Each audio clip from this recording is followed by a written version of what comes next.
नमस्ते दोस्तों।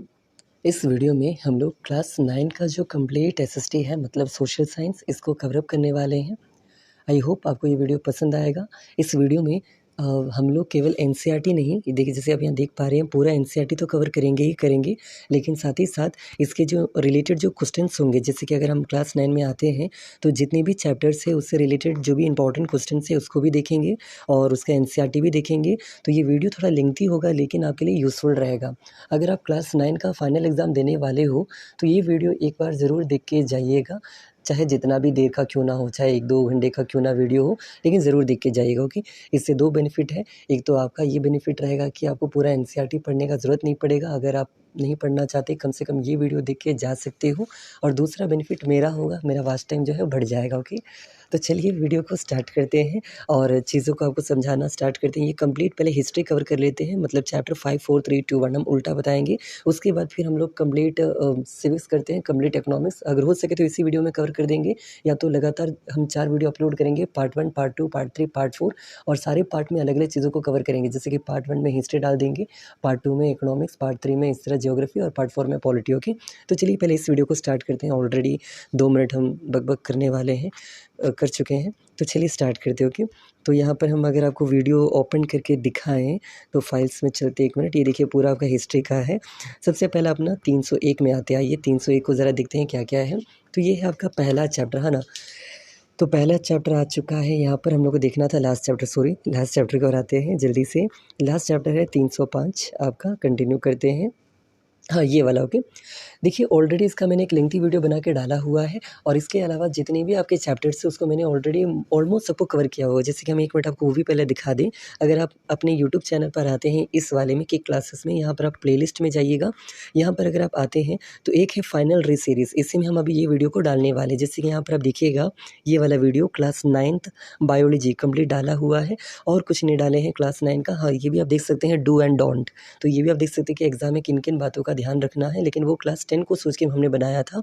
इसके अलावा जो आपको देखने लायक वीडियो था वो इसमें मिल जाएँगे, जिसका नाम है कहाँ गया? ये रहा क्लास 9 एसएसटी प्लस साइंस। इसमें लगभग 34 वीडियोस है। Tissue, socialism, democracy, people's resource, Palampur, तो बहुत सारे चैप्टर्स हैं। आप यहाँ से अगर आप शॉर्ट वे में चैप्टर समझना चाहते हो तो यहाँ से भी देख सकते हैं। लेकिन अभी हम लोग कंप्लीट चैप्टर्स कवर कर रहे हैं हिस्ट्री का पहले, तो चलिए वहाँ से अब देखते हैं। आई होप यहाँ से भी आप देख लीजिएगा अगर मन करे तो शॉर्ट में, और लॉन्ग में अगर देखना है मतलब एग्ज़ाम से पहले देखना है तो कम से कम ये वाला प्लेलिस्ट ज़रूर खोल के देखिएगा। ये बायो का तो डाला हुआ है, लेकिन केमिस्ट्री और केमिस्ट्री और फिज़िक्स का भी हम डालने की कोशिश करेंगे। और अभी एसएसटी का डालना स्टार्ट करते हैं। तो चलिए वीडियो को स्टार्ट करते हैं यहाँ पर पैस्टोरलिज्म से। ओके, तो देखिए अगर आप इस चैप्टर में आते हो, एक काम सबसे पहले आपको करना है वो है जितने भी पैस्टोरल ग्रुप्स हैं उनका नाम पढ़ लीजिएगा। जैसे कि हम आपको एक मैप दिखाते हैं, ये वाला मैप, प्लीज़ ये ज़रूर पढ़ के जाइएगा। इसमें जितने भी जैसे कि नोमैडिक या ट्राइबल ग्रुप्स जो भी आप कह लीजिए, इसको आप पढ़ के जाइएगा कि जम्मू कश्मीर में कौन-सा ट्राइबल ग्रुप रहता है, देन हिमाचल में कौन-सा है, मध्य प्रदेश में कौन-सा है, राजस्थान में कौन-सा है, महाराष्ट्र में कौन-सा है, साउथ इंडिया में आंध्र और कर्नाटका में कौन-कौन सा है, और नॉर्थ ईस्ट में जाओगे तो कौन-सा है, अरुणाचल की तरफ। तो ये वाला कन्फर्म आपको पहले पढ़ के जाना है। सेकंड आपको करके जाना है, यहाँ पर आपको एक-एक करके पढ़ना है जितने भी न्यू टर्म्स दिए होंगे। चलो हम आपको कुछ न्यू टर्म्स दिखाते हैं। जैसे कि आप चैप्टर में आओगे, यहाँ पर आप पढ़ लीजिएगा। देखो हम न्यू टर्म्स दिखाते, ये रहा। बाबर एंड बुग्याल क्या है पढ़ लीजिएगा।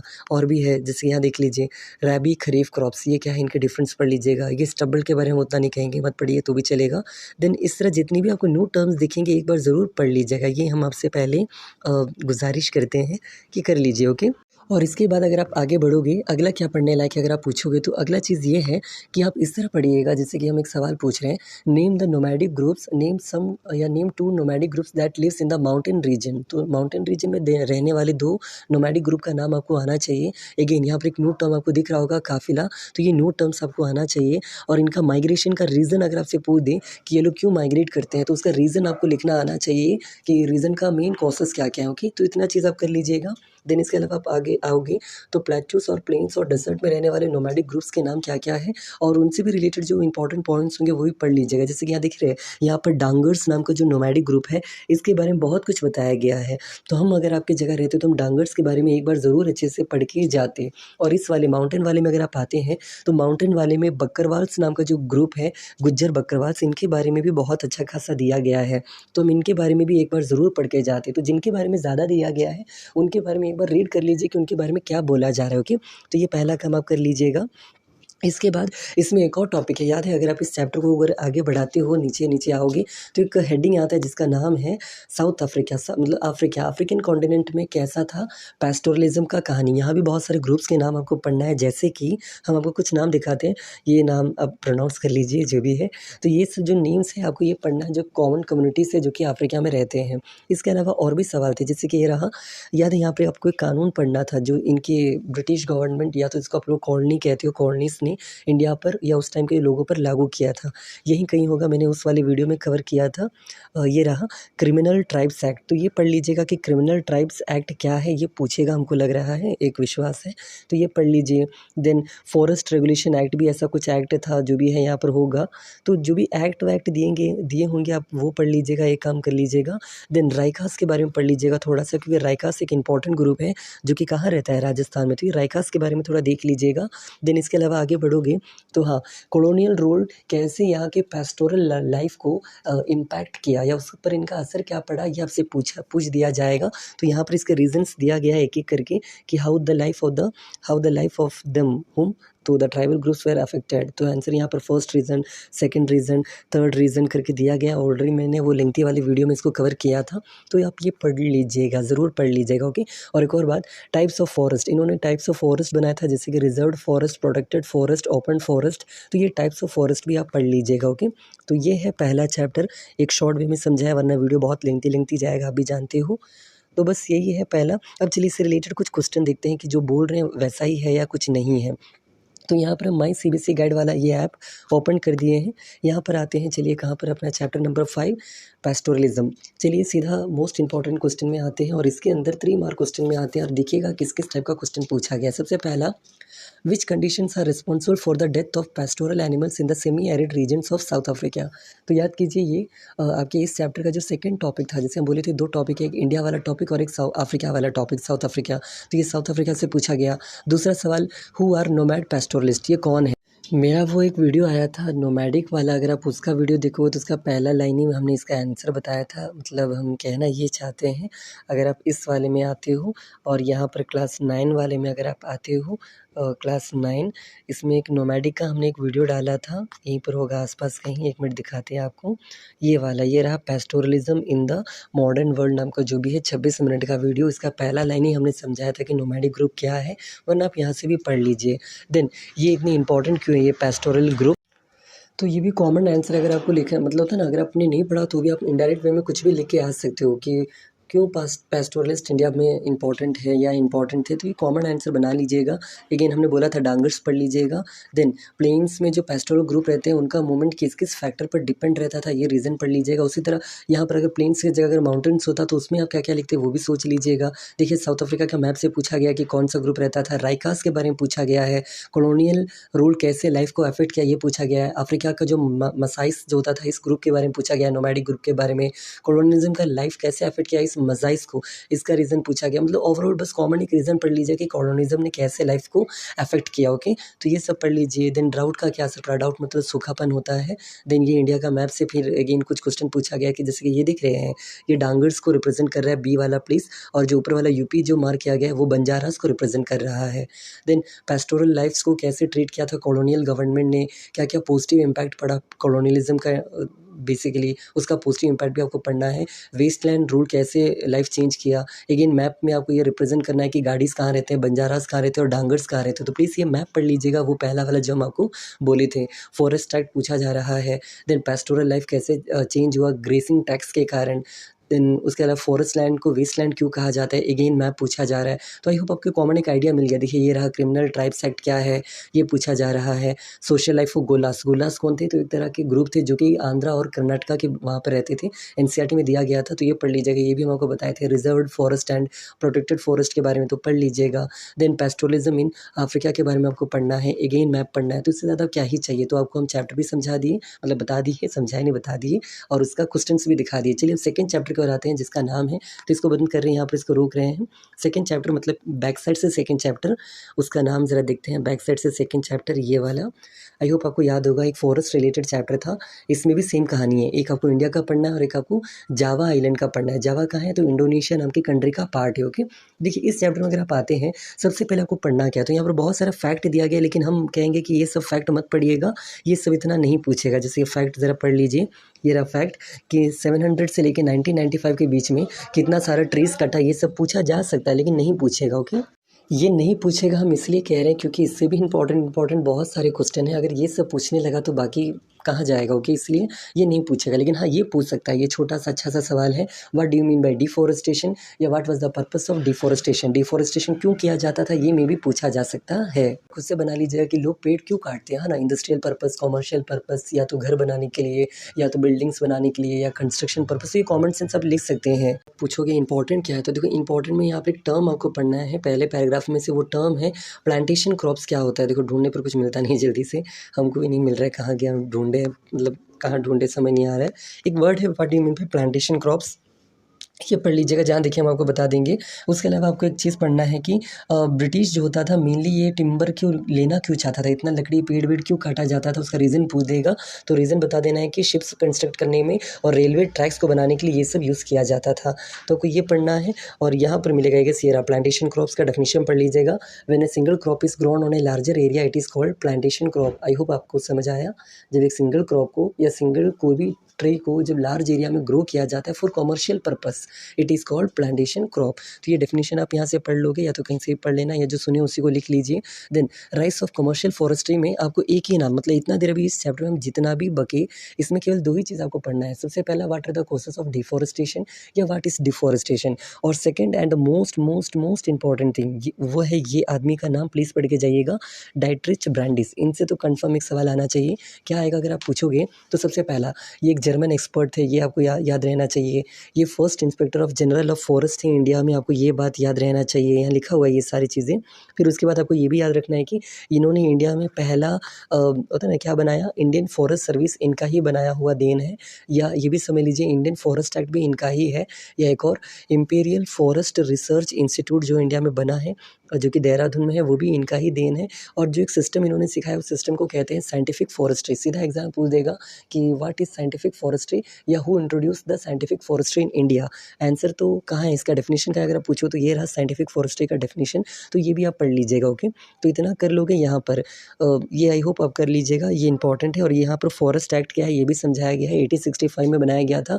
इसका पर्पस क्या था, तो यहाँ दिया गया है कि फॉरेस्ट को 3 कैटेगरीज में बांटना था, reserved forest, protected forest and village forest. तो ये सब चीज़ें पढ़ लीजिएगा, ये इंपॉर्टेंट है। मतलब ये आदमी का नाम पढ़ लीजिएगा, हम आपको वो कहना चाहते हैं, डाइट्रिच ब्रांडिस।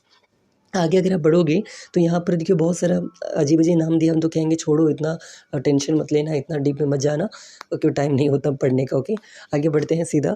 अगर आप हमारे लिए नहीं, आपके लिए हम बोल रहे हैं, आप अगर एग्ज़ाम अगर आपके आसपास आने वाला है तो आप उतना टाइम नहीं कि आप पूरा बैठ के पढ़ो, बस मेन चीज़ों को एक बार देख के चले जाइए, हम यही कहेंगे। ओके, और यहाँ पर आप पूछेंगे तो ये एक वर्ड याद कर लीजिएगा, जैसे यहाँ पर देखिएगा इन सेंट्रल एंड, जो भी ये जो लाइन दिया गया है, सेंट्रल इंडिया में एंड अफ्रीका में जो ब्राज़ील में मैन्योक पाया जाता है और यहाँ वो पाया जाता है, तो ये सब जो लाइन है ये भी पढ़ लीजिएगा। ओके, इसके अलावा आगे बढ़ते हैं। तो अगर आप आओगे यहाँ क्या है उतना खास, तो एक राजा का नाम यहाँ पढ़ना था, हमको याद है। एक राजा थी जिन्होंने बहुत ज़्यादा हंटिंग किया था, ये रहा द महाराजा ऑफ सरगुजा, यहाँ लिखा होगा, दिखाते हैं आपको, द महाराजा ऑफ सरगुजा। ये आदमी ने क्या किया था, इतना सारा टाइगर्स को मारा, ये मारा वो मारा, और उनके साथ एक ब्रिटिश ऑफिसर भी थे, उनका नाम था जॉर्ज यूले। तो ये दो का नाम पढ़ लीजिएगा, इन्होंने हंटिंग किया था इंडिया में। तो ये जो नाम से एक बार आप ज़रूर देख के जाइएगा। इसके अलावा अगर आप पूछोगे और क्या पढ़ना है, तो देखना यहाँ पर ब्रिटिश गवर्नमेंट द्वारा कुछ ट्राइब्स को क्रिमिनल ट्राइब्स का दर्जा दिया गया था, वो ट्राइब्स के नाम पूछ दिया जाएगा। तो नाम याद रखिएगा, कोरवा, कराचा, येरुकुला, ये मद्रास प्रोविडेंस के थे, प्रेसिडेंसी के थे, इनको क्रिमिनल ट्राइब्स का दर्जा दिया गया था। तो ये भी आप याद रख सकते हो। इसके अलावा कौन-कौन से ट्राइब कहाँ-कहाँ रहते थे, ये भी पूछा जा सकता है। जैसे कि एग्ज़ाम में पूछ देगा, कोई भी 2 ट्राइबल ग्रुप का नाम बताओ जो कि आसाम में रहता हो, तो आंसर पढ़ लीजिए। यहाँ पर लिखा हुआ है संथाल्स एंड ओरोन्स जो कि झारखंड और यहाँ रहता है, गोंड्स कहाँ रहता है लिखा हुआ है, तो ये ट्राइबल ग्रुप्स के नाम पढ़ लीजिएगा। अगर आप समझदार हो, तो आपने एक चीज़ नोटिस किया, चैप्टर नंबर 5 में केवल आपको क्या पढ़ना है, तो नोमैडिक ग्रुप्स के नाम पढ़ना है और इस चैप्टर में आपको बहुत सारे किसके बारे में पढ़ना है, तो यहाँ पर आपको पढ़ना है जो फॉरेस्ट में रहने वाले जो ट्राइबल पीपल्स हैं उनके नाम पढ़ना है। ओके, यहाँ पर एक स्टोरी था जो कि इंपॉर्टेंट स्टोरी है, वो है बिरजा मुंडा का नाम, मतलब कुछ लोगों का नाम दिया गया है। ज़रा देखिएगा, हम आपको दिखाते हैं। यहाँ पर अगर इस थर्ड थीम में आते हो, बिरजा मुंडा जो कि छोटा नागपुर रीजन का है, ये नाम देखो। या तो सिद्धू एंड कन्नू, ये लीडर थे कौन से ट्राइब के, तो याद करो संथाल रिबेलियन के लीडर थे। या सीतारामा राजू, अल्लूरी सीतारामा राजू आंध्र प्रदेश से लड़े थे। तो ये सब जो नाम है पढ़ लीजिएगा। बस्तर का जो स्टोरी है ज़रूर पढ़ लीजिएगा, क्या पता एग्ज़ाम में सीधा पूछ दे। हमको बहुत विश्वास है कि ये नाम पूछा जा सकता है कि बस्तर के बारे में लिखने के लिए, तो इसको आपको ज्योग्राफिकली आपको लिखना आना चाहिए कि ये southern most part of Chhattisgarh है। यहाँ पर सब लिखा हुआ है, पढ़ लीजिए। और ये जो है एक प्लेट्यू में लाई करता है, प्लेट्यूस में, और इसके इस साइड में ये है रिवर है, वो है, सब ये पढ़ लीजिए। मतलब ये एक बार पढ़ के जाइएगा बस्तर के बारे में, ये इंपॉर्टेंट है। ओके, तो अगर आप बस्तर भी पढ़ लेते हैं, बस्तर का कहानी, बस्तर एक प्लेस का नाम है, बस इतना सुन लीजिए, जो कि छत्तीसगढ़ में है। छत्तीसगढ़ कहाँ है, तो बिहार के नीचे झारखंड, झारखंड के नीचे है छत्तीसगढ़, जो कि उड़ीसा के या तो उड़ीसा के बगल में है। इस तरह याद कर लीजिए कि उड़ीसा मध्य प्रदेश के बीचों बीच में है। और ये भी याद रख लीजिए, मध्य प्रदेश से डिवाइड करके बनाया गया एक नया स्टेट का नाम है छत्तीसगढ़। तो ये सब बेसिक बातें जानिएगा, जान के रखिएगा। यहाँ पर उतना कुछ खास आपको पढ़ने लायक नहीं है, हमको लग रहा है। ओके, हाँ, यहाँ पर एक गुंडादुर नाम के एक आदमी का नाम आपको पढ़ना था। गुंडादुर कौन है, बेसिकली एक लीडर का नाम है, पढ़ लीजिए। रहा गुंडादुर, जो कि नेतानगर नाम के विलेज के थे और ये एक इंपॉर्टेंट फिगर है, मतलब एक पर्सन है जो कि वहाँ पर लड़े थे वहाँ की आज़ादी के लिए। और दुर्वास ऑफ कांगर फॉरेस्ट, ये भी पढ़ लीजिएगा। कांगर फॉरेस्ट के लोगों ने भी अधिकार के लिए लड़ा था, जो भी है। तो जो जो ग्रुप नाम दिया गया है ये सब नाम पढ़ लीजिएगा। एक और नाम है विलियम वार्ड, ये कौन है, तो एक मिशनरी थे जिन्होंने इन सब इवेंट को नोटिस किया और उनके बारे में क्या क्या लिखा है बोल के यहाँ दिया गया। तो जितनी भी पर्सनैलिटीज़ के नेम है ज़रूर एक बार पढ़ के जाइएगा। ओके, तो ये हो गया। इसके बाद अगर आप आगे आते हो, देखो ये गुंडादुर, देखिए थोड़ी देर पहले के नाम पढ़े थे गुंडादुर, इनके बारे में बार-बार अलग-अलग जगह पर दिया गया है, तो प्लीज़ ये पढ़ के जाइएगा, ये हो जाएगा। अब अगर आप आगे बढ़ते हो, तो यहाँ पर देखिएगा फॉरेस्ट ट्रांसफॉर्मेशन इन जावा, ये इतना देर जो भी हम लोग बात की ये टॉपिक 1 है मान के चलिए। अब जो बात करने वाले हैं ये आपका topic number 2, forest transformation in Java. Java से रिलेटेड एक क्वेश्चन कंफर्म आएगा और उसमें भी क्या आएगा, अगर आप पूछोगे तो हम कुछ आपको नाम हिंट देते हैं, इसी में से पूछेगा। या तो पूछ देगा कलांस ऑफ जावा के बारे में, या पूछ देगा आपको यहाँ पर मातरम किंगडम, सीधा पूछेगा मातरम किंगडम कहाँ पर है, तो ये याद रखिएगा जावा में है, बस आप लिख के आ जाइएगा। देन यहाँ पर एक और नाम था, अगर आपने पढ़ा हो तो हम वो नाम आपको दिखाते हैं। एस से एक नाम है, इंटरेस्टिंग कैरेक्टर का नाम है, ये रहा। यहाँ पर एक नाम था आपको पढ़ने लायक, ये रहा, सूरकुंडो सामीन ऑफ रंटू ब्लैंटन विलेज, जो भी है इनका कहानी, सामीन का कहानी है। तो ये सामीन का चैलेंज क्या था ये आप पढ़ लीजिएगा, सामीन से रिलेटेड एक सवाल आ सकता है। ओके, और जिस तरह इंडिया में साइंटिफिक फॉरेस्ट्री नाम का सिस्टम लागू किया गया था, उसी तरह इस देश में भी एक सिस्टम को लागू किया गया था। इस देश का नाम इंडोनेशिया, लेकिन आइलैंड का नाम जावा, और उस सिस्टम का नाम क्या है, तो ये रहा नाम ब्लैंडोंग जो भी है, ब्लैंकडोन डाइडेस्टीन जो भी। तो ये सिस्टम को लागू किया गया था। ये सिस्टम क्या है, इसी का डेफिनेशन ज़रा पढ़ लीजिएगा। ओके, तो बस यही सब है यहाँ पर। और हाँ, फर्स्ट वर्ल्ड वार के कारण यहाँ पर क्या असर पड़ा ये पूछा जा सकता है। यहाँ पर डच ने एक तरीका अपनाया जिसको कहते हैं स्कॉर्च्ड अर्थ, ये एक टेक्निक होता है जिसको हम लोग कहते हैं ना छुप के वार करना, जिस तरह इसको गुरिल्ला वार टेक्निक भी कहा जाता है, जो कि शिवाजी महाराज द्वारा किया जाता था। तो ये एक नाम बस याद रख लीजिए, पढ़ सकते हैं, आपको काम आ सकता है। और भी कुछ है तो इसके अंदर भी पढ़ लीजिए एक बार मन हो तो, कि यहाँ पर जो ग्रुप्स होते हैं, मतलब कुछ पेड़ ऐसे होते हैं जिसको पूजा जाता है, उन पेड़ों का नाम यहाँ पर दिया गया, तो आप ये भी कर सकते हैं। और चलिए अब इसका क्वेश्चन आंसर ज़रा देखते हैं इस चैप्टर से रिलेटेड। ओके, आई होप आपको समझ आ रहा होगा। तो ये है चैप्टर नंबर 4, जिसके इंपॉर्टेंट क्वेश्चन में आते हैं और क्या जो बोले वही है, कि एक बार देख लेते हैं। सबसे पहला सवाल, एक्सपेंशन ऑफ कल्टीवेशन होने का रीज़न बताइए बोल के पूछा गया, तो यहाँ पर आंसर दिया गया है। कुछ प्रोडक्ट का नाम बताइए जो कि आप फॉरेस्ट से गेन करते हो, ये बहुत ही सिंपल सवाल है। कुछ रीज़न बताइए जिसके कारण फॉरेस्ट गायब हुए, तो वही है कॉमर्शियलाइजेशन, इंडस्ट्रियलाइजेशन, कंस्ट्रक्शन पर्पसेस, है ना। पॉपुलेशन भी तो एक रीज़न है, जब आबादी बढ़ेगी तो घर बनाना पड़ेगा, घर बनाने के लिए पेड़ों को काटना पड़ेगा। ओके, देन उसके अलावा यहाँ भी देख सकते हैं मोर एरिया अंडर कल्टीवेशन क्यों ज़रूरी है, तो उसका रीज़न बताया गया। रिचर्ड हार्डिंग, देखो हम बोले थे पर्सन्स का नाम पूछेगा, तो जितने भी पर्सन का नाम, लेकिन ये नाम उतना इंपॉर्टेंट नहीं है। आप डाइट्रिच मैंड्रिस के बारे में जो नाम बोले वो पढ़ लीजिएगा, ये भी आपको उतना नहीं पढ़ना है। नॉर्थ अमेरिका का कहानी जो भी है इसमें एक्स्ट्रा दिया गया है। हाँ, ये पूछा जा सकता है कि रेलवे एक्सपेंशन में डिफॉरेस्टेशन क्यों ज़रूरी था, ये आपके बुक में दिया हुआ था। साइंटिफिक फॉरेस्ट्री पढ़ लीजिएगा और किसने इंट्रोड्यूस किया उनका नाम पढ़ लीजिएगा। फॉरेस्ट एक्ट के बारे में बोले थे, पढ़ लीजिएगा। शिफ्टिंग एग्रीकल्चर, इसी को जुम कल्टीवेशन या तो स्लैश एंड बर्निंग कल्टीवेशन कहते हैं, ये पढ़ लीजिएगा। इसके अलावा ये सब मार्क करने के लिए आपसे पूछा गया है मैप में। देन उसके अलावा ये क्या है, जावा के बारे में पूछा गया, जो वुड कटर से कौन, कलांग्स, कलांग्स के बारे में पूछा गया है। देन सामीन चैलेंज जो बोले थे, सामीन के बारे में पूछा गया है। तो ये सब चीज़ें हैं, आप समझ लीजिए। तो ये सब पूछेगा, तो ये प्लीज़ करके जाइएगा। आई होप आपको ये चीज़ें समझ आ रहा होगा। देन अगर ये कवर हो गया तो चलिए, देखिए वही है, सेम क्वेश्चन रिपीटेड है अलग अलग तरीके से, बस आपको समझना है, चीज़ें वही पूछा जा रहा है। इसके बाद चलिए अब अगले चैप्टर की ओर आते हैं, जिसका नाम है चैप्टर नंबर 3। ये तो आपको याद ही होगा, जिसका नाम है नाजिज़्म। ओके, ऐसे करते हैं केवल 3 ही चैप्टर कवर करते हैं, क्योंकि बाकी सब चैप्टर पुराने हैं तो उसमें से कम ही आने के चांस रहेंगे। पहला चैप्टर फ्रेंच रेवोल्यूशन था, सेकंड रशियन रेवोल्यूशन था, उसका वीडियो ऑलरेडी मैंने डाला है, देखिए। अगर ना समझ आए तो इसमें उसको भी हम लोग ऐड अप कर लेंगे अलग से पार्ट 2 हिस्ट्री बना कर। ओके, एंड के बस 3-3 चैप्टर हम लोग कवर करते हैं, 3-4 चैप्टर, जिससे ये वीडियो ज़रा जल्दी ख़त्म हो जाए। इसका भी एक वीडियो मैंने ऑलरेडी डाला हुआ है नाजिज़्म पर, वो भी हम आपको एक बार दिखा देते हैं कि नहीं है। अपने अगर इस यूट्यूब चैनल पर आते हो, प्लेलिस्ट में है गेम, तो यहाँ पर आपको मिल जाएगा। ये देखिए, ये रहा एडॉल्फ हिटलर का एक बायोग्राफी भी मैंने डाला है और इनका चैप्टर भी मैंने डाला है। तो ये दोनों हैं, अब ये दोनों वीडियो चाहे तो देख सकते हैं। एक ये है, बायोग्राफी नहीं देखोगे तो भी काम आ जाएगा, बस ये वाला एक बार देख लीजिएगा। ये 9 मिनट 58 सेकंड का जो वीडियो, ओके, तो ये भी हो जाएगा। तो इसमें ज़्यादा क्या बताएं, सीधा इस पर क्वेश्चन पर चलते हैं, वरना एंड अप नहीं होगा अपना। ये जो हम लोग ये हरकत जो कर रहे हैं ये नहीं ख़त्म होगा। ओके, तो चलिए क्वेश्चन पर आते हैं, आपको कुछ इंपॉर्टेंट क्वेश्चन दिखाते हैं। फिर भी एक बार एनसीईआरटी देख लेते हैं, वरना फिर आप बोलोगे एनसीईआरटी नहीं बताए। देखो एनसीईआरटी में यहाँ आओगे तो क्या है, बस एक हेलमुथ नाम के एक बच्चे का कहानी दिया गया, ये पढ़ लीजिएगा। फिर यहाँ पर कुछ नाम पढ़ना है आपको, जैसे कि ये रहा इंटरनेशनल मिलिट्री ट्रिब्यूनल, ये कहाँ था आपको पढ़ना है, नूरमबर्ग नाम के शहर में था। यहाँ पर नाजी के खिलाफ जो भी आवाज़ उठाता था उनको एक्सिक्यूट किया जाता था, आपको ये पढ़ना है। देन नाजी विचारधारा को किसने प्रमोट किया था, तो वो हिटलर ने प्रमोट किया था, ये आपको पढ़ना है। देन उसके अलावा और आगे हम बार बार देन बोल रहे हैं, पता नहीं क्यों। ये भी पढ़ लीजिएगा कि फर्स्ट वर्ल्ड वॉर में कौन कौन से टीम थे, मतलब एक एलाइड पावर और एक सेंट्रल पावर था, आप तो जानते ही होंगे। और सेकेंड वर्ल्ड वॉर में एलाइड पावर का नाम एलाइड पावर था, लेकिन सेंट्रल पावर का नाम क्या हो गया था, एक्सिस पावर। तो ये याद रखिएगा, फर्स्ट वर्ल्ड वॉर में सेंट्रल पावर था, लेकिन सेकेंड वर्ल्ड वॉर में इसी सेंट्रल पावर का नाम एक्सिस पावर हो गया। न्यू वर्ड्स पढ़ के जाइएगा, इग्नोर मत कीजिएगा। ओके, आगे बढ़ते हैं। यहाँ पर अगर आप आओगे तो उतना तो नहीं है कि बस ये सब पढ़ना है कि कहाँ-कहाँ ये लोग मारने के लिए जगह पर, कौन-कौन सी जगह पर लोगों को मारते थे, तो उस जगहों का नाम पढ़ लीजिएगा एक बार। आगे बढ़ रहे हैं। वाइमर रिपब्लिक वेरी इंपॉर्टेंट है, वाइमर रिपब्लिक के बारे में क्या है पढ़ लीजिएगा, नहीं जानते तो पढ़ लीजिएगा। ओके, शॉर्ट में पूछोगे तो इतना बता देते हैं, जब फर्स्ट वर्ल्ड वॉर ख़त्म हुआ था तो जर्मनी के राजा जो है वो भाग गए थे। जर्मनी तब क्या करेगा, तो उस टाइम में जो कुछ पढ़े लिखे लोग जो भी थे उन्होंने मिलकर एक नया गवर्नमेंट बनाया, जो कि वाइमर नाम के प्लेस पर बैठ के बनाया, इसलिए उस टीम का नाम बना वाइमर रिपब्लिक, जो कि ट्रीटी ऑफ वर्सलिस को साइन करता है। और जो लोग साइन करते हैं उन्हीं को नवंबर क्रिमिनल्स का दर्जा दिया जाता है।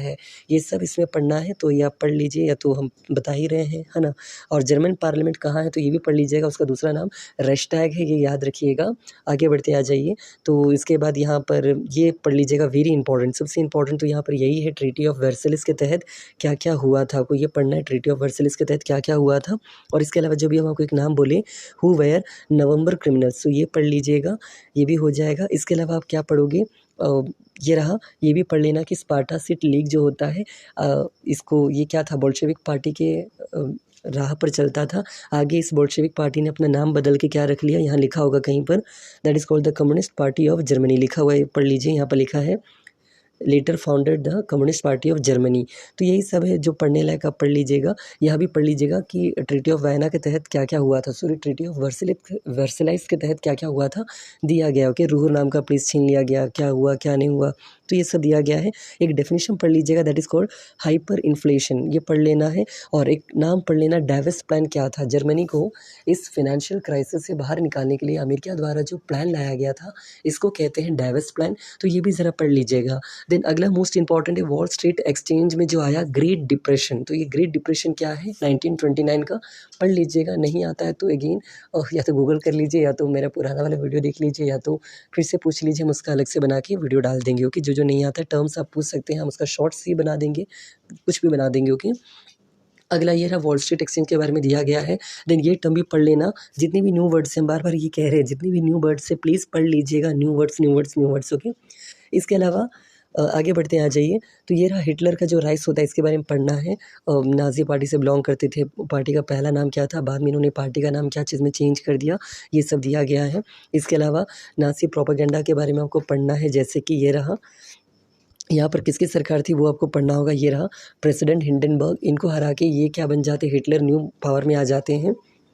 इन्होंने क्या क्या किया, यहाँ पर पार्लियामेंट को आग लगा दिया, क्या किया क्या नहीं किया। यहाँ पर एक एक्ट का नाम पढ़ लीजिए, वेरी इंपॉर्टेंट, बैक ही हो गया, एक मिनट फिर से खोलते हैं। उस एक्ट का नाम था एनेबलिंग एक्ट। अगर आपने पढ़ा तो अच्छी बात है, नहीं तो सुन लो, है ना। एनेबलिंग एक्ट ज़रा दिखाते हैं आपको, वापस आते हैं वहाँ पर। और बताओ सब ठीक है, वीडियो लेंथी हो जाएगा हमको पता है। चलिए जल्दी से इसको लाते, कहाँ गया था वो, नाज़ी प्रोपेगेंडा, नाज़ी प्रोपेगेंडा। और इनका नारा याद रख लीजिएगा, one people one empire one leader, किसका, तो हिटलर का नारा था ये। और यहाँ पर है ये देखिए enabling act, what is enabling act, ये भी पढ़ के ज़रूर जाइएगा, इंपॉर्टेंट है। यहाँ पर पढ़ लीजिए, this act established dictatorship in Germany. तो किस कानून के तहत जर्मनी में तानाशाही लागू किया गया था, तो उस कानून का नाम है एनेबलिंग एक्ट। कब बनाया गया था इस कानून को, तो 1933। तो ये सब चीज़ें याद रख के जाइएगा। ओके, देन इसके अलावा आप पढ़ सकते हो, इनका स्लोगन जो बोले पढ़ लीजिएगा। देन इसके अलावा आगे बढ़ोगे तो यहाँ पर नाज़ी वर्ल्ड वाइड जो भी है, इसमें आपको ये उतना इंपॉर्टेंट नहीं है। यहाँ पर एक कंसेप्ट है, द कंसेप्ट ऑफ लेबेंसरम, मतलब लिविंग स्पेस कहलाता है। तो ये कंसेप्ट क्या है एक बार देख लीजिएगा।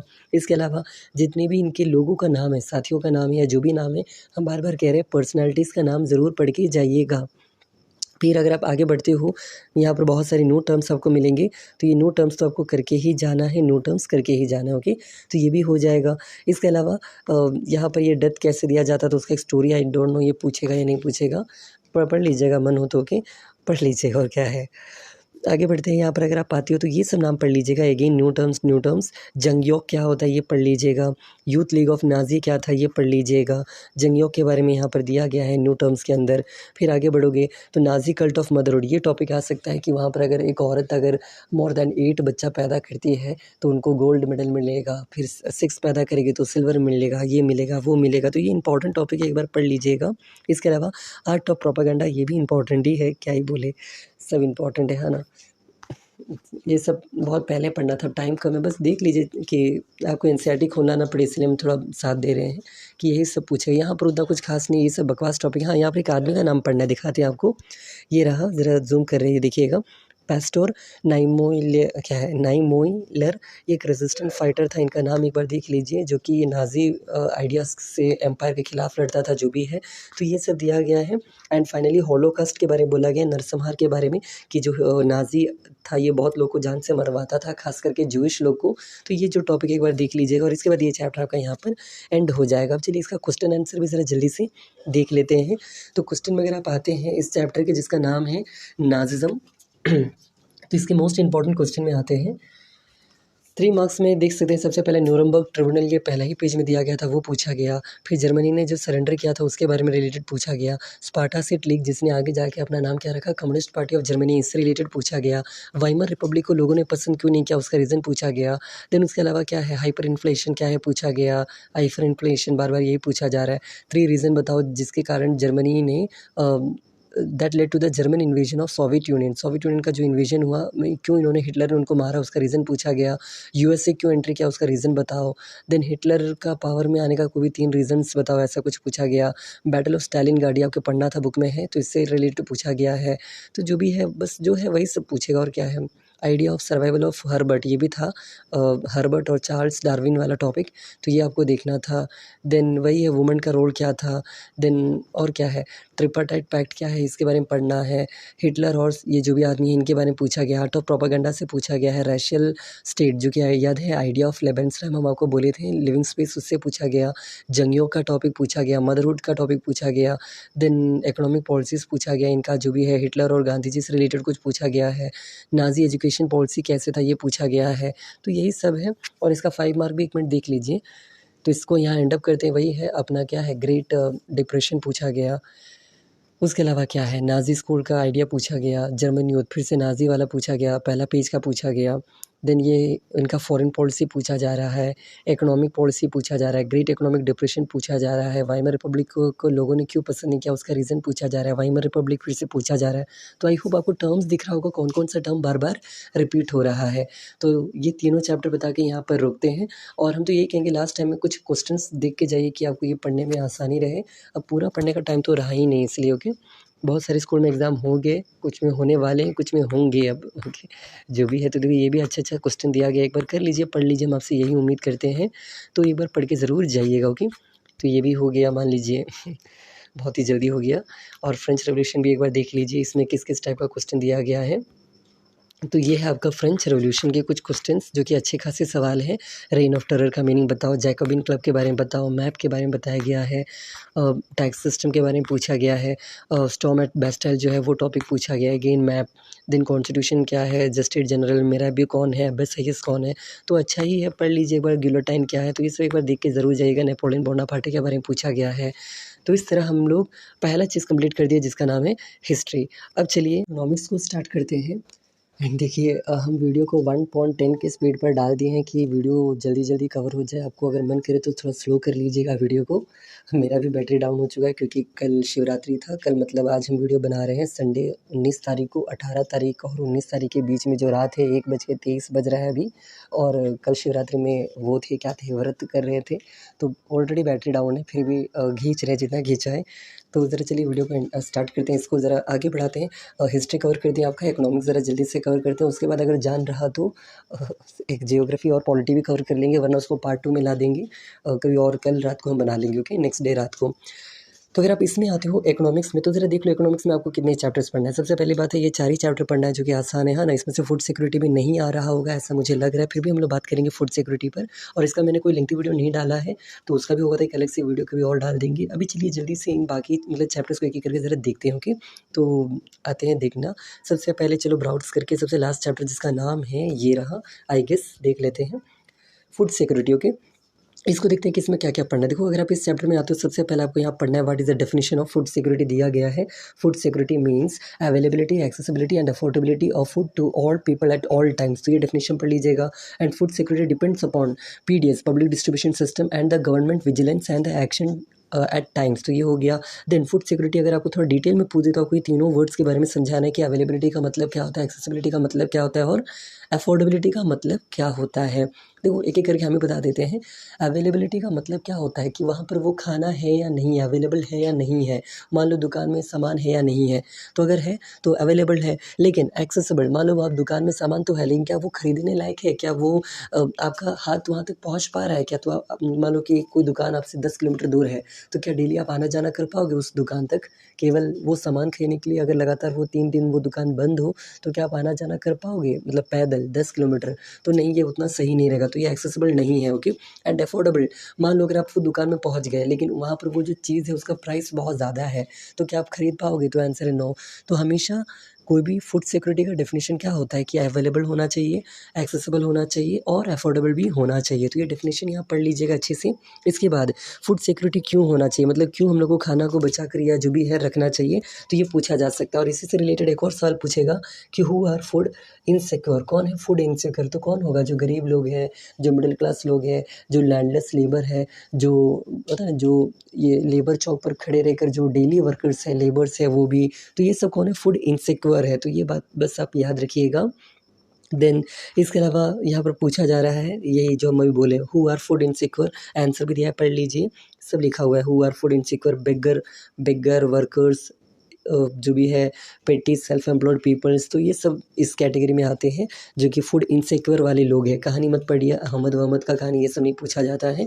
देन इसके अलावा अगर आप पूछोगे फूड इनसिक्योरिटी से क्या क्या होता है, उसके इफेक्ट क्या क्या होंगे, असर क्या क्या पड़ेंगे, तो यहाँ पर असर दिया गया है। देखिए ये सब इसका असर दिया गया। वाट आर द क्या कहते हैं, इम्पैक्ट ऑफ फूड इनसिक्योरिटी, कि लोग मरने लगेंगे, मेल न्यूट्रिशन होने लगेगा, फिर ये होने लगेगा, वो होने लगेगा। तो इसका रीज़न्स दिया गया, ये भी एक बार पढ़ लीजिएगा। ओके, इसके अलावा आप पूछोगे अगला क्या यहाँ पढ़ना, तो ये रहा कि व्हाट इज़ कॉल्ड हंगर। और हंगर कितने टाइप्स के होते हैं, 2 टाइप्स के होते हैं हंगर। एक तो होता है क्रॉनिक हंगर और एक होता है सीजनल हंगर। तो इनके बारे में यहाँ समझाया गया, what is chronic hunger, what is seasonal hunger, ये भी एक बार पढ़ लीजिएगा। और क्या है, देखो ये रिपोर्ट नहीं पढ़ना इसलिए हम छोड़ दे रहे हैं, नहीं आएगा, आपसे नहीं पूछेगा। यहाँ पर अगर आप आओगे टाइप्स ऑफ वर्कर पढ़ लीजिएगा, सॉरी टाइप्स ऑफ हंगर पढ़ लीजिएगा। देन ग्रीन रेवोल्यूशन क्या है ये आप जान लीजिएगा, नहीं आता है तो हम एक बार शॉर्ट में समझा देते हैं कि इंडिया में 1960 के दौरान अनाज की कमी हुआ था। तो इस अनाज की कमी के जो होता है ना, वो इनसिक्योरिटी को ख़त्म करने के लिए और फूड सिक्योरिटी को प्रमोट करने के लिए या प्रोडक्शन बढ़ाने के लिए, मतलब the production of rice and wheat, इसको बढ़ाने के लिए जो मूवमेंट लाया गया था, जो रेवोल्यूशन लाया गया था, उसी को कहते हैं ग्रीन रेवोल्यूशन। और इसके तहत HYV सीड का यूज़ किया गया था, हाई यील्डिंग वैरायटी सीड्स। बस ये पढ़ लीजिएगा ग्रीन रेवोल्यूशन क्या है। और वाइट रेवोल्यूशन 1970 के दौरान, एक है 1960 1960 और एक है 1970। 1970 में जब मिल्क प्रोडक्शन कम था इंडिया में, तो मिल्क प्रोडक्शन को बढ़ाने के लिए वाइट रेवोल्यूशन लाया गया था। ग्रीन रेवोल्यूशन के फादर कौन है, तो MS स्वामीनाथन इन इंडिया।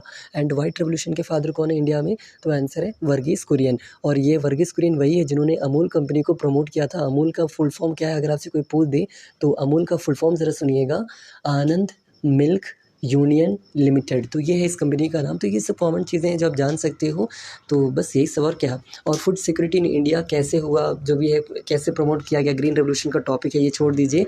और यहाँ पर जो सबसे मोस्ट इंपॉर्टेंट टॉपिक अगर आप पूछोगे तो वो क्या क्या है, सबसे पहले आपको यहाँ पढ़ के जाना what is called food corporation of India. मतलब ये फूड सिक्योरिटी इन इंडिया जो आपको दिखाई दे रहा है, इसके अंदर आपको पढ़ना क्या है, फूड कॉर्पोरेशन ऑफ इंडिया। कहाँ लिखा हुआ है, तो देख लो यहाँ लिखा होगा, ये रहा। FCI के बारे में पढ़ लेना है। FCI का 2 काम होता है, पहला तो बफर स्टॉक, तो what is called buffer stock पढ़ लीजिएगा। और एक और काम होता है FCI का, दूसरा काम का नाम है PDS पब्लिक डिस्ट्रीब्यूशन सिस्टम। तो ये दोनों काम किसके अंतर्गत आता है, FCI के अंतर्गत आता है। ये पढ़ लीजिएगा। व्हाट इज़ MSP, इसका डेफिनेशन पढ़ लीजिएगा।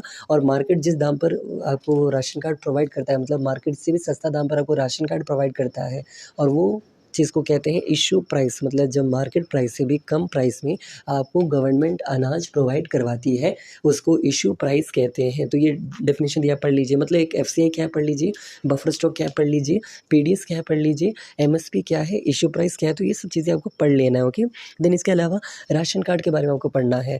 राशन कार्ड 3 तरह के होते हैं, आपने पढ़ा होगा। One is called APL, one is BPL and one is called the AAY, Antyodaya Anna Yojana. पहले वही देख लीजिए, ये हम जो बोल रहे हैं कहाँ लिखा हुआ है, ये रहा जो भी बोल रहे हैं यहाँ लिखा हुआ है। ये सॉरी यहाँ भी नहीं ना, एक अच्छे से दिया होगा, अलग से दिया होगा। ये बेकार लगता है, ढूंढना पड़ता है कहाँ कौन सा चीज़ है, भूल जा रहे हैं पता नहीं क्यों। चलिए ऐसे देखते चलते आगे से। तो यहाँ पर बेसिकली आपको ICDS भी फुल फॉर्म है। एक और चीज़ नोटिस अगर आप कीजिएगा तो इस चैप्टर में बहुत सारे फुल फॉर्म्स आपको पढ़ने हैं। तो ये भी एक बार कर लीजिएगा कि फुल फॉर्म जो है एक बार देख लेना कि कहाँ कौन कौन सा फुल फॉर्म है।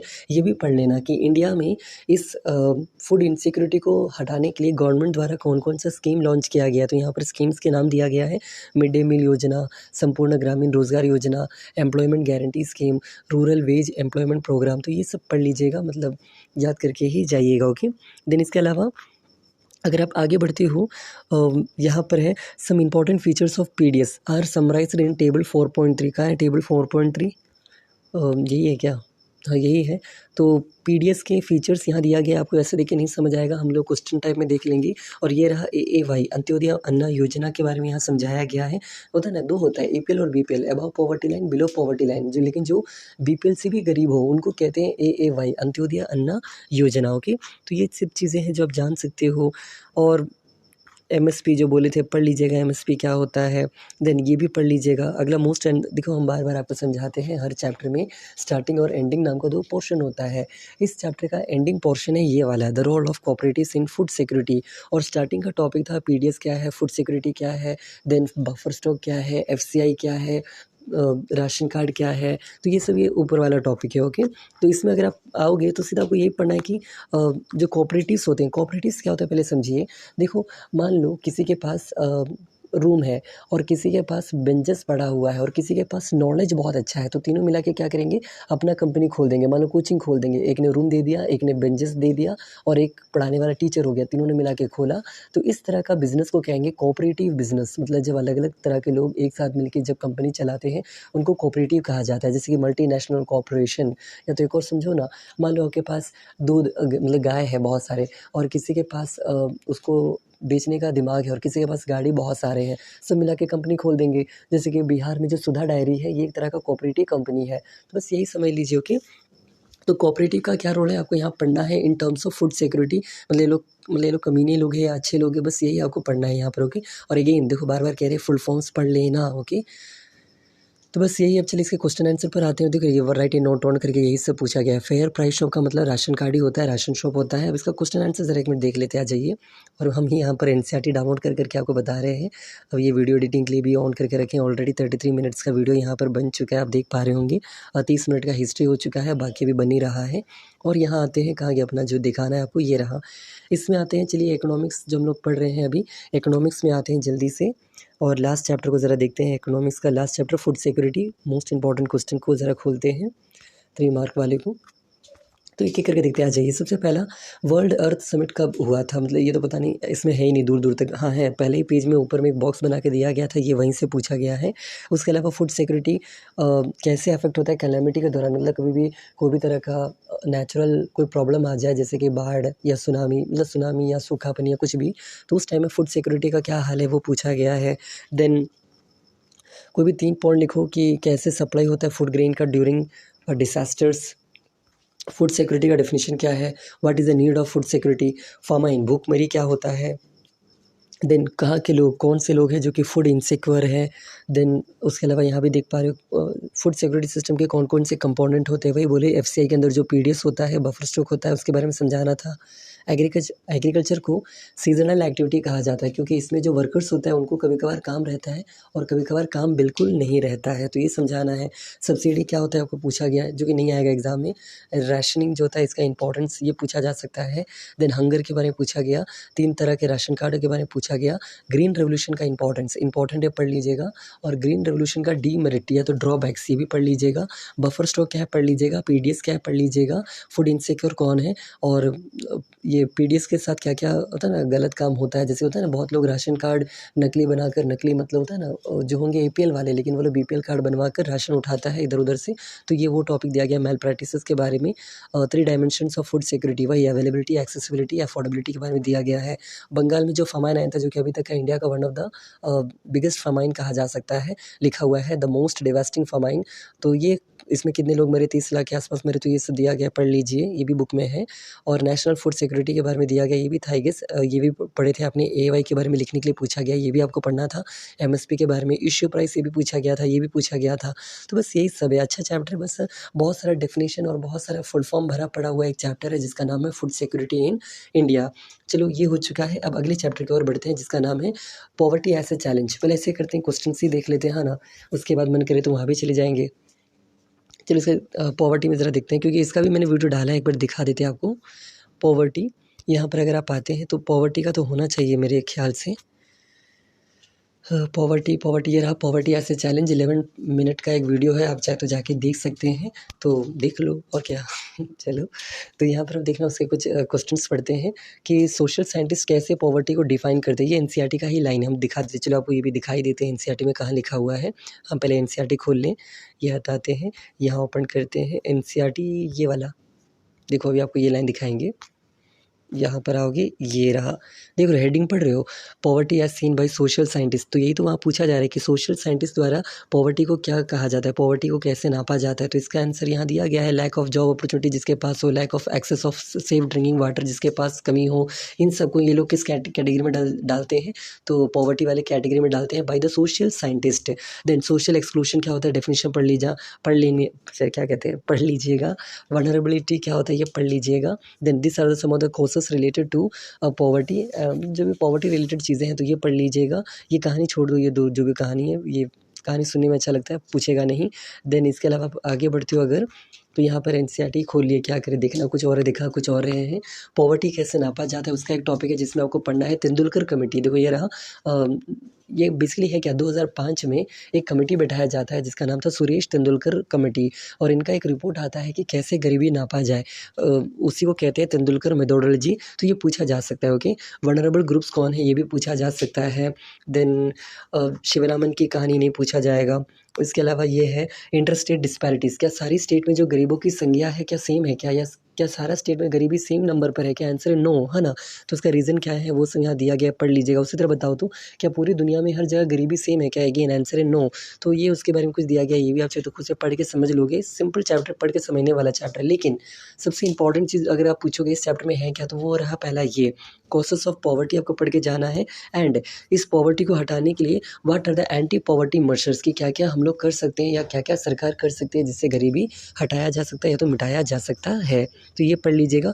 और इसमें भी कुछ स्कीम्स के नाम तो कंफर्म आपको पढ़ के जाना है एंटी पॉवर्टी मेजर में। जैसे कि ये रहा सबसे पहला MNREGA scheme, Mahatma Gandhi national rural employment guarantee act 2005। इसमें क्या बोला गया था कि 100 डे के वेजेस जो है गवर्नमेंट आपको प्रोवाइड करेगी, मतलब एक साल में 100 दिन सरकार आपको जॉब देगी, और अगर आपको 100 डे का जॉब नहीं दे पाए तो बदले में आपको 100 डे का वेजेस जो है गवर्नमेंट प्रोवाइड करेगी। तो ये है आपका मनरेगा स्कीम। बहुत सारी स्कीम का नाम यहाँ दिया गया है, स्वर्ण जयंती ग्राम स्वरोजगार योजना, रूरल एम्प्लॉयमेंट जनरेशन प्रोग्राम, और भी है प्रधानमंत्री ग्रामोदय योजना, जो भी है ग्रामोदय योजना। तो ये सब योजना पढ़ लीजिएगा। ओके, और इसके अलावा अगर आप पूछोगे और क्या क्या है, अगर आप ढूंढोगे तो चलो ढूंढते हैं इसके अलावा और क्या है, खत्म ही हो जाएगा इसके बाद। हाँ देखो खत्म ही हो गया। ओके, अब चलिए क्वेश्चन में आते हैं। तो अगर आप क्वेश्चन में आते हैं, वीडियो ऑलरेडी 45 मिनट का होने वाला है। कहाँ गया ये वाला, है ना। तो ये what are the 3 causes of poverty पूछा गया है। पॉवर्टी बढ़ने का रीजंस क्या क्या है पूछा गया है। बीपीएल क्या है, फिर ये national food for work programme, इसके बारे में बताओ। पीएमआरवाई, प्रधानमंत्री रोजगार योजना, मतलब जितनी भी योजना एक एक करके पूछ सकता है। आरईजीपी क्या है, एसजीएसवाई क्या है। तो वही है एंटी मेजर्स, पॉवर्टी के खिलाफ जो गवर्नमेंट द्वारा लिया गया स्कीम्स है, उसी स्कीम को पूछ दिया गया। एएवाई पूछ दिया गया है। क्या क्या इंडिकेटर है जिससे आप ये पता कर पाओगे कि पॉवर्टी होता है। और ये कौन सा इंडिकेटर है, सोशल साइंटिस्ट इंडिकेटर, जो अभी आपको दिखाए। ओके, वनरेबिलिटी क्या होता है, सोशल एक्सक्लूशन क्या होता है, पॉवर्टी बढ़ रहा है उसका रीज़न क्या है, वनरेबल ग्रुप्स कौन है, फिर क्या है। तो यही सब कॉमन सवाल रहेंगे। इकोनॉमिक डिस्पैरिटीज़, वही जो बताए थे, इंटर स्टेट डिस्पैरिटीज़, क्या सब स्टेट सेम गरीब रहेगा, नहीं। कौन सा मेथोडोलॉजी यूज़ किया जाता, तो ये भी आपको बता दी, सुरेश तेंदुलकर मेथोडोलॉजी, जो कि 2005 में लाया गया था। ह्यूमन पॉवर्टी का मतलब क्या है, और who are the poorest of the poor, सबसे गरीब कौन है उसका पूछा गया आपसे। पॉवर्टी लाइन क्या सब स्टेट में, कंट्री में सेम होता है क्या? आंसर है नो। सबका स्टेट में होता है, कुछ स्टेट बहुत ज़्यादा कमाते हैं, कुछ स्टेट बहुत कम कमाते हैं, कुछ कंट्री बहुत ज़्यादा कमाते हैं, कुछ स्टेट बहुत कंट्री कम कमाते हैं। तो उस कंट्री का जो एवरेज इनकम होता है उसके बेसिस पर वहाँ पर पॉवर्टी लाइन बनाया जाता है। जैसे कि इंडिया में पॉवर्टी लाइन का मतलब मे बी 3,000 रुपये होगा, लेकिन क्या पता अमेरिका में ये 30,000 होगा। तो ये अलग अलग हो सकता है। अमेरिका में जिसके पास कार हो वो भी गरीब कहलाता है, लेकिन इंडिया में सोचिए जिसके पास 2 व्हीलर हो जाए वो गरीब नहीं कहलाता, वो मिडिल क्लास कहलाता है। ओके, तो ये सब आगे बढ़ते हैं। यहाँ पर व्हाट चैलेंजेस होता कर सकते हैं जो कि इस पॉवर्टी को घटाने के लिए। इनकम वही पूछा गया, वनरेबल पूछा गया, सोशल एक्सक्लूशन पूछा गया, डायमेंशंस ऑफ पॉवर्टी, पॉवर्टी के अलग अलग क्या क्या ये हो सकते हैं डायमेंशंस, उसको हिंदी में क्या कहते हैं पता नहीं। फिर वही सोशल साइंटिस्ट वाला टॉपिक, मतलब बार बार यही पूछा जा रहा है। तो इस तरह अपना ये चैप्टर यहाँ पर कंप्लीट होता है, जिसका नाम था फूड सिक्योरिटी इन इंडिया। ये हो गया, पॉवर्टी हो गया, पीपल एज रिसोर्स, ये देखते हैं पालमपुर, तो आपको अच्छे से पता ही होगा आई बिलीव।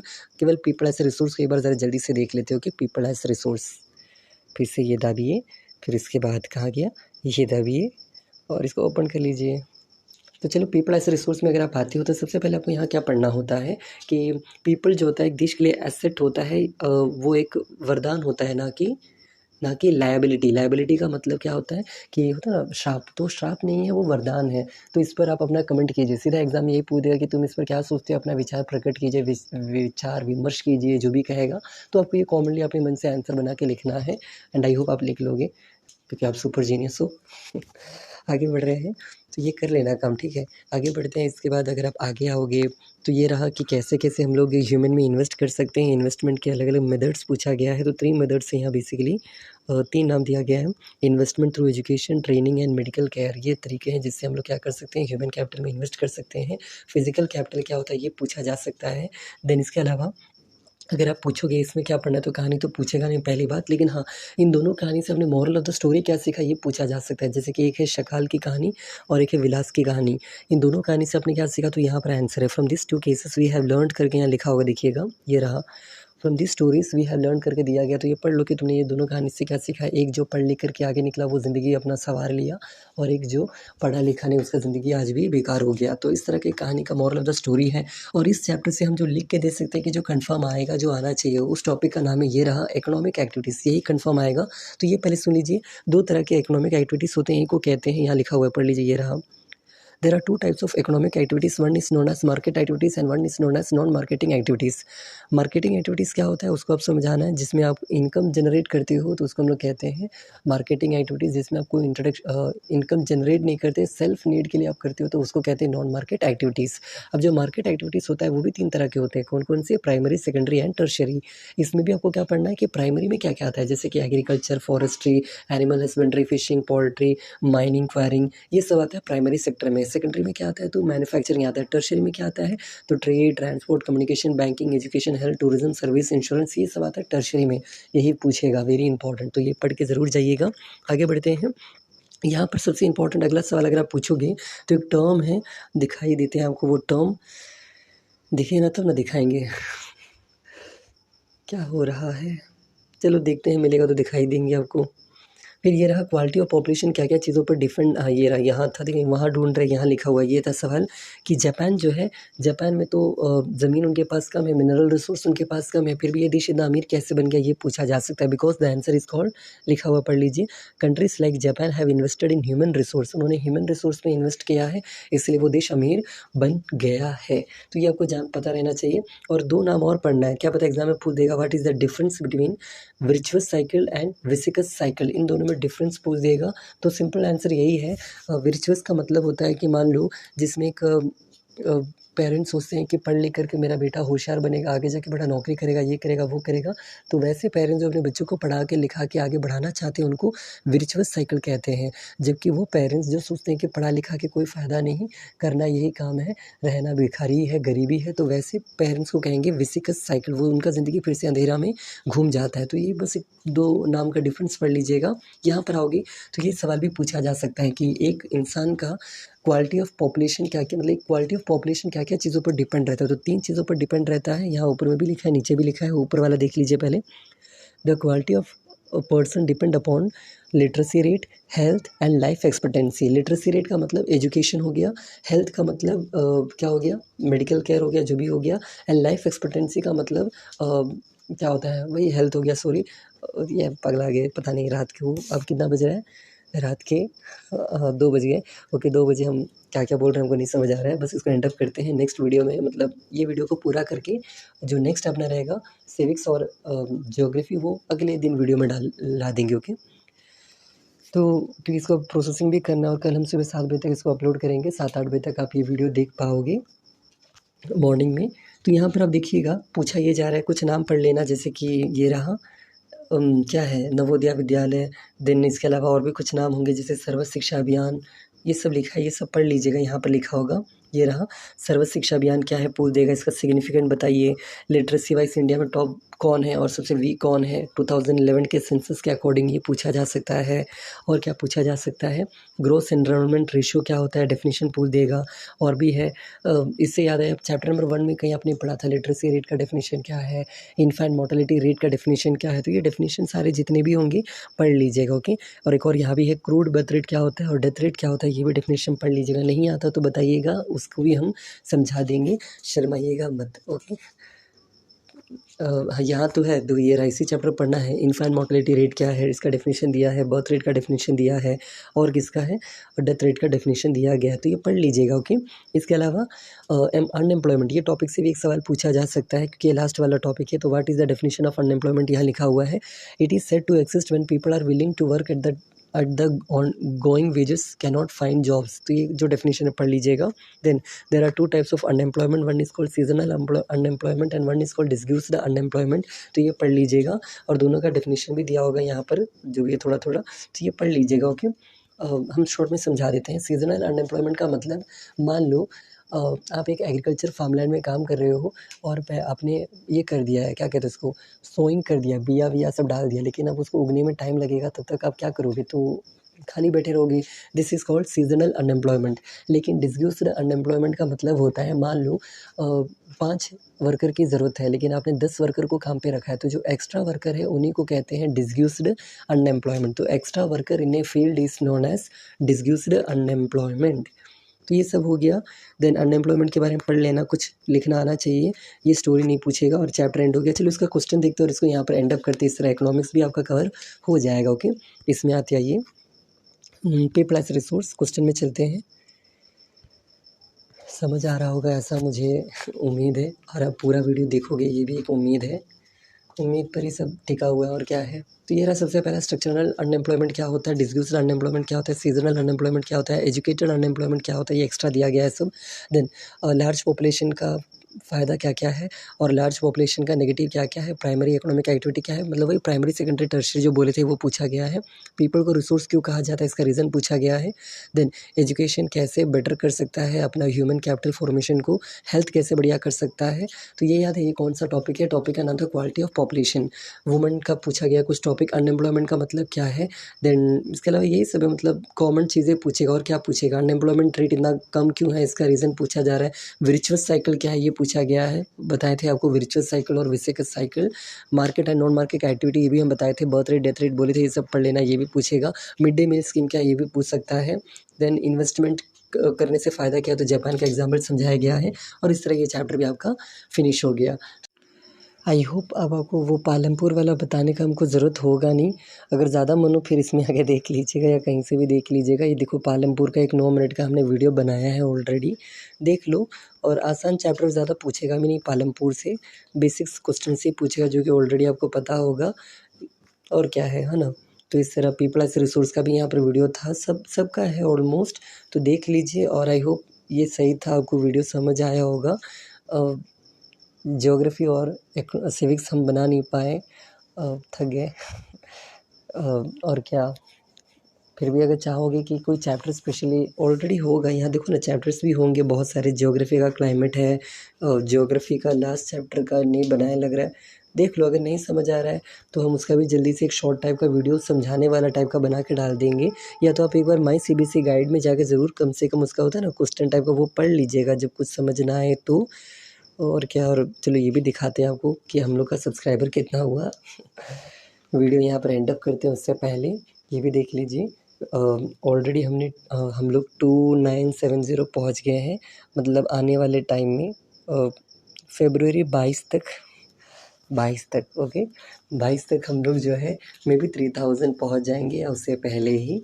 और ये अपना टोटल व्यूज़ और ये अपना टोटल वॉच टाइम अगर आप पूछोगे तो ये अपना टोटल वॉच टाइम इतना हो चुका है।